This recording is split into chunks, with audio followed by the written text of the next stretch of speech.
interesting. So this will be an assassin jungler. And usually what you counter with the Nolan is the Ling. However, that was already banned out.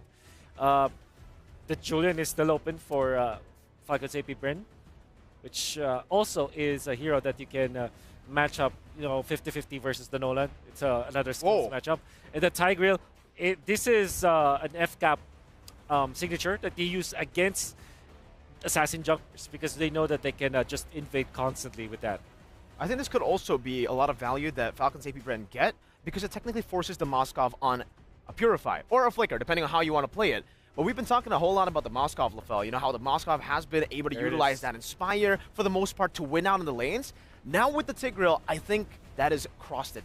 They basically have denied the Inspire away from the Moskov, and they pick up another damage dealer. You're right, the Julian was coming up. Yeah.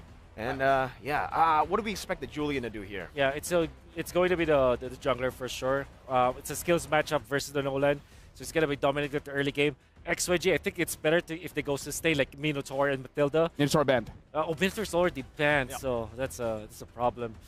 What else are you looking for? Maybe do you want to go for a bit more tanky? Or Florin, perhaps. But yeah, a frontliner here for sure. Or maybe they just swing it out, like get a Barrett's actually, put that in the XP lane, put the Edith in the Rome. Barrett's kind of provides you that front line. Maybe a Thams as well, so that they at least have that front line that can allow for the Moskov to just freely hit. Some sort of peel. Export kind of falls in that scenario as well. So that's a really good pickup as well. Thank you very much, gentlemen, for the analysis all across the draft. But now, we're throwing it back to our casters to start our first game of the day. Thanks to the handsome Lafel, Mirko, and Wolf. Over at the desk, it's us, Gideon and Leo, bringing you the very first match of the group stage here at MSC 2024 at EWC. How do you feel about the draft that Falcons AP.Bren and Xianyou Gaming have brought out? You said that really well, by the way. I just got to compliment you on that. But first, FCAP, they've got such a sexy composition, man. There's so much synergy in between the heroes themselves, and also Ogwen honestly, Tigreal so early on, I'm rather surprised to see this. But XYG's composition, hopefully they're going to be able to pull back. The Edith, I'm not 100% sure if she's going to be the target punishment for FCAP, but maybe, hopefully, we're going to see something happen in the side lanes. Here we go into the newly minted Land of Dawn for the very first matchup. And now, for all the points, trying to make it through the knockouts, let's see how far Xianyou Gaming can take it against the defending world champions. Again, one of the main properties of this draft that Falcons AP.Bren have brought in is just how deep they can go, how hard they can bring the CC over to XYG. How can this rather soft lineup go against that, Gideon? I'm worried. I'm worried about Long. I mean, I'm worried about Long as well, but luckily he's taken the Purify, and in these types of situations, he's just got to live this laning phase against Super Marco, right? I mean, if he can win the lane against Super Marco, that's an even bigger statement, to be honest with you. And again, there's a chip on Falcons AP.Bren's shoulders. They lost in the grand finals 0-4 against Liquid Echo, who's also playing this very same tournament, so they got to show up. They got to show up strong. Ogwen living here in the jungle. Again, this is one of the things that was alluded to, right, in the draft. Like, they can live inside Zed's jungle all they want. Oh, speaking of which, the first invasion coming in here from Kyle. Hopefully he's going to be able to get something off of it, but no, still dead even. XYG going to be in a pretty good position. Oh, the UI for the in-game equipment looks real nice as well. And at least it gives us an idea of what we should be expecting here. At the very least, both sides are going to be able to have Concealed open. And honestly, I think we didn't get to talk too much about Conceal as a, one of those roaming blessings. It's really, really useful, and I think even more so in this meta now compared to previously. Yep, currently there are two very set-heavy roamers that need to get in there via the Conceal, and that's going to be important for Godyang and Ogwen to get in there. Something to note as well, emblems. None of the new ones have come through, right? We're about 5 seconds away from the first turtle. Not a single Temporal Rain nor Warcry. So we're playing it close to the chest, seeing how these teams use what they know so far. That's the meta we've been playing for the better part of the year. Kyle TZ, first up to the scene.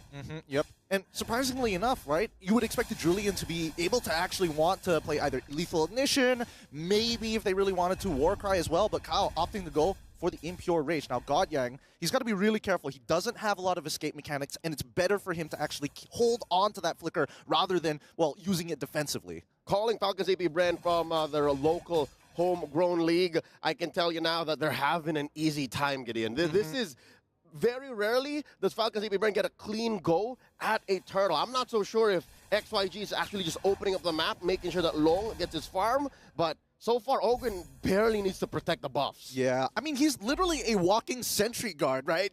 XYG are very careful around him, and I think worse yet, these team fights are going to be really difficult for XYG. So they really have to take their time, right? Wait for Falcons to make that move, make that first blow, and then look for the counter right hand. So far, we're looking at about 500, 600 between these two teams.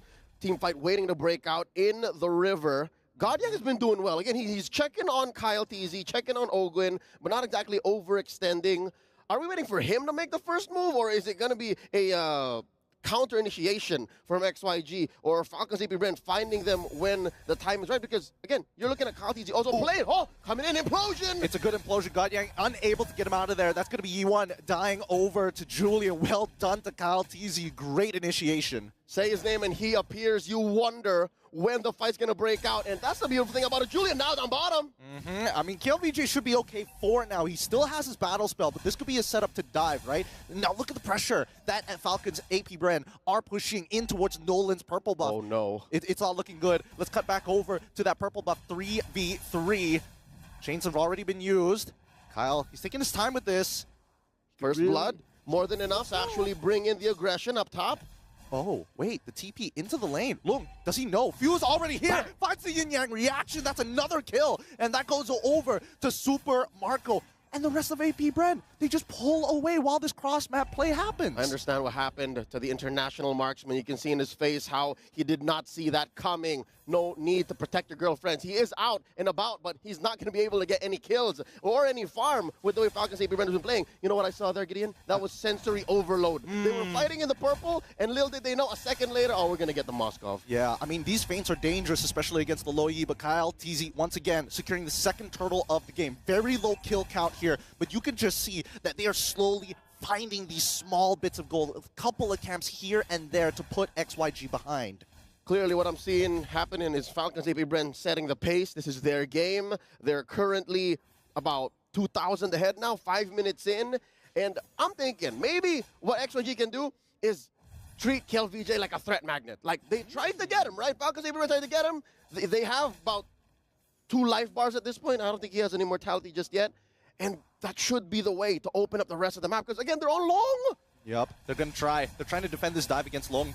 They already called down the Eternal Guard, and Owen, he's in a lot of trouble here. Enhanced Sword gets him out of there, but Super Marco finds 2 easily with a Lycan Pounce, and they also take the Tier 1 on top side. A perfect dive coming in from Falcons AP.Bren. A good response from XYG, but they just do not have the stats to make this work, and even Long getting pushed back to the Tier 2. That's a 3 for none. Everything for the Falcons. Nothing much that the little monsters can do.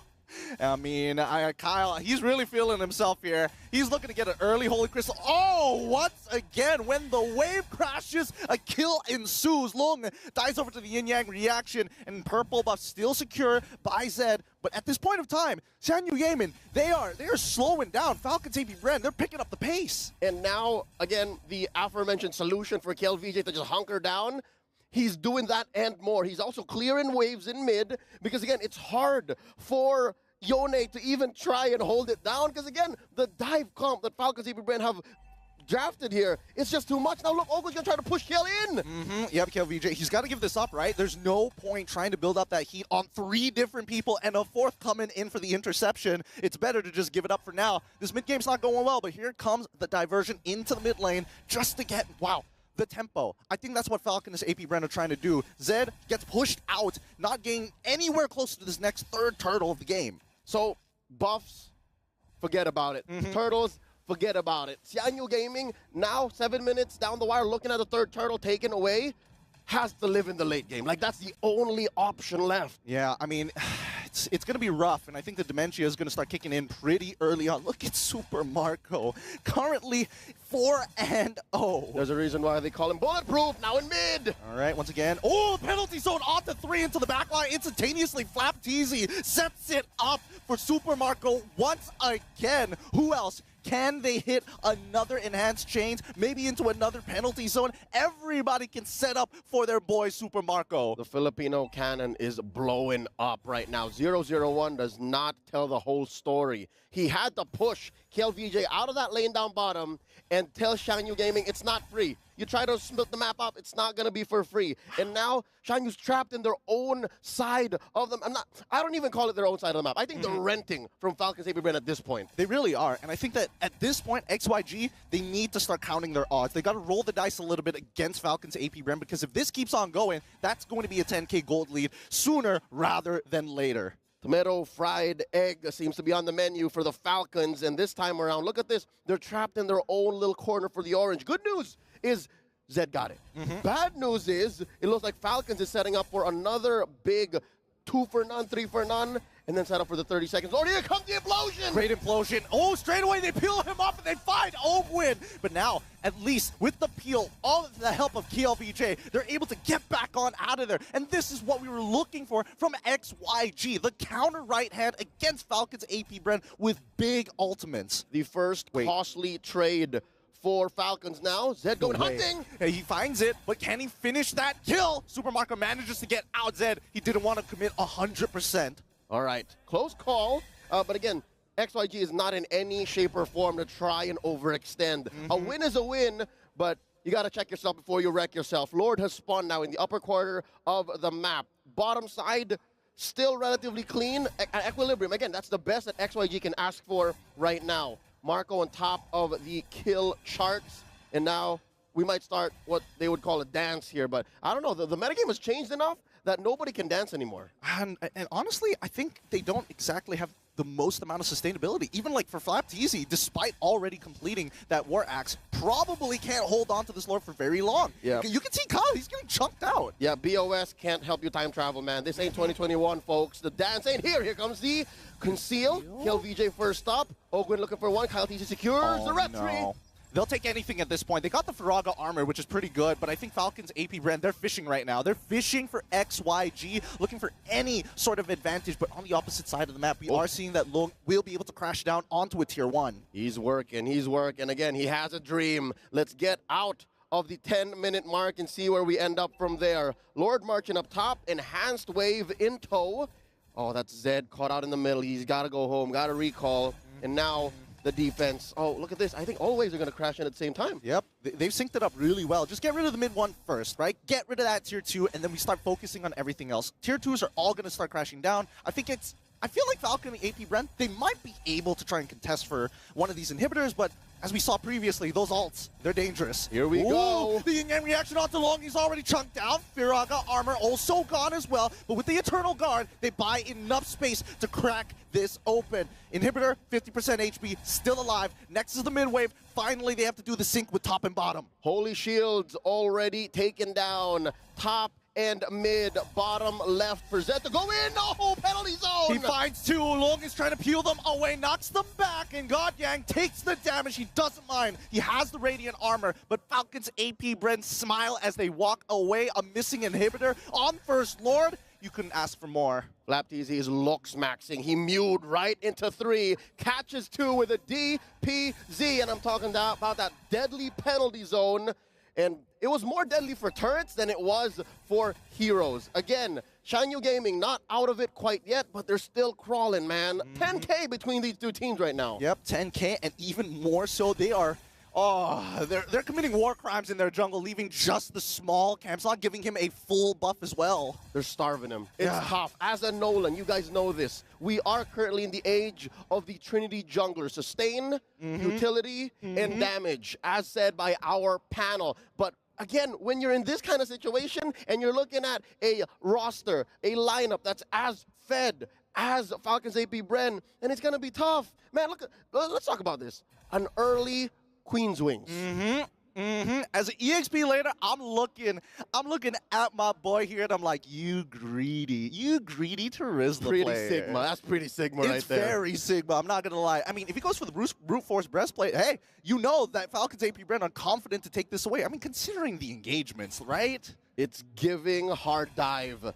And now we're looking for another diversion. It's been quite a while. I'd say 5 or 6 minutes since we last saw a huge rotation that led to a big take for Falcons AP.Bren. But this does mean XYG gets a little bit of time to breathe. But I don't know if that's enough time. No. I'd say they maybe need 5 minutes, min. I think so. Well, even with the 5 minutes, I don't think they'll be able to catch up unless they get like a full team wipe against Falcons AP.Bren. And I think that's the scariest part for XYG, right? A single bad fight for them, that's game over. And here's what's difficult.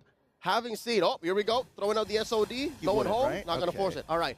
Watching XYG's qualifiers, watching, oh, Oh, here we go! what a diversion! They didn't even see it coming! It's too late! The Eternal Guard comes down, but nothing to guard! Their marksman is already down. Godgang is forced to flicker away. Oh. And Super Marco, come on, man. Know your limits. Stay back. Keep him on the leash. Few, let me finish my sentence. But yes, great take by Falcons AP.Bren, shocking even us in the studio.